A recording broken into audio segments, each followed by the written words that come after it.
each of the cast is how your sort of theater training kind of prepared you for this unusual production model, being like the one camera angle for 36 episodes. So why don't we start with Annie Briggs? Oh, great. Okay. Hi. Yeah, I would say in terms of sort of the prep work that goes into any given character, it didn't differ that much for me. It was actually quite similar, all that character work. But then when we actually got on camera, the theater training definitely kicked in. We were shooting each episode in one take, which is completely different from normal film or TV work. So, you know, if anything during any given take went awry, it was sort of on us, as you might do on stage, to hopefully save the take if you could, to keep things moving.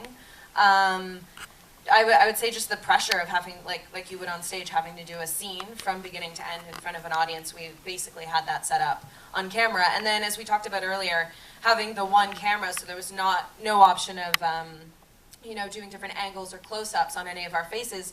Spencer talked to us a lot about when we were closer to the camera, giving a more cinematic performance versus when we were further back, towards the back of the room, having to sort of do a more theatrical style of performing in order to deal with that difference. So yeah. At least since you were sitting close to the camera most of the time and had to be kind of the cinematic one out of everybody in the room.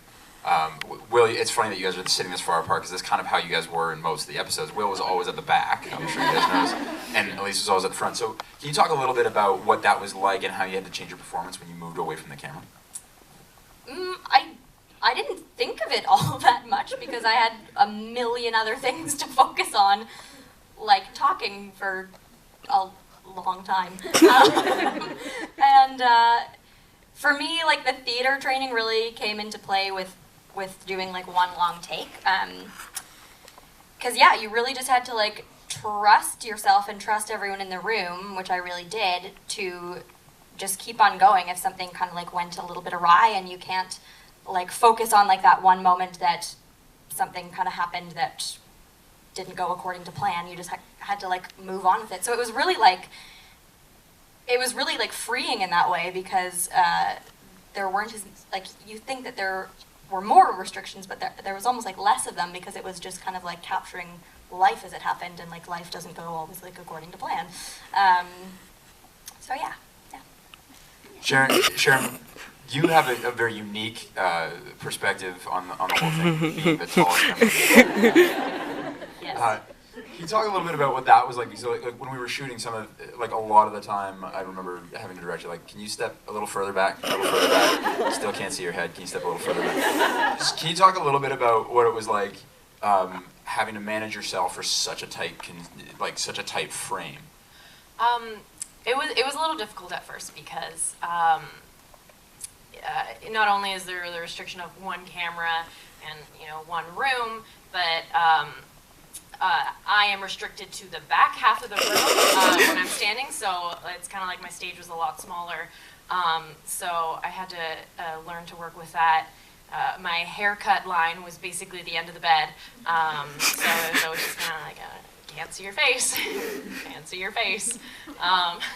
Sit down. Sitting down, that was a great trick. That saved my face in lots of scenes. Yeah, but, you know, work with it, work with what you got.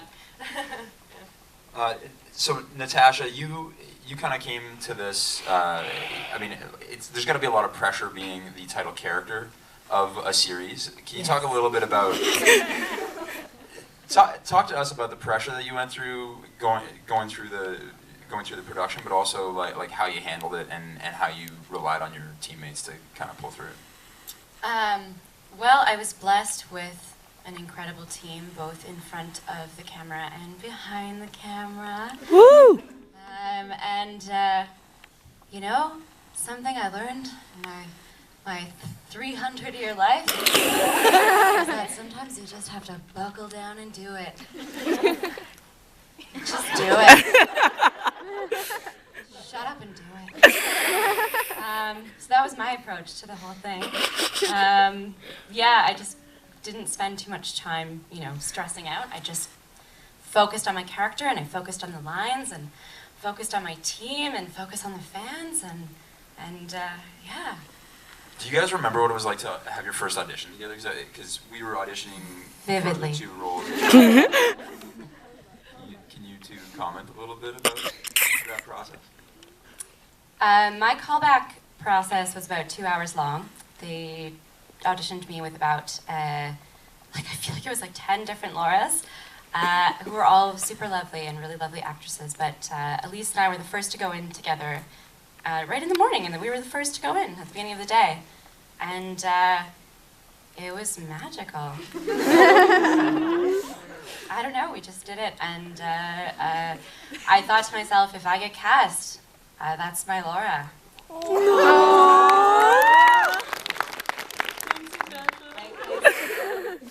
Aaron, can you tell me, you didn't originally come in for the role of Will. Yeah. Can you talk a little bit about sort of like how you came into contact with the series and your whole sort of trajectory through it? So from getting the audition, getting into the show, and then being on set and stuff like that. And I'm going to ask you to speak a little bit for Matt because he's not here. Yeah, totally. Well, I got the audition from my agent, and then I showed up to the audition.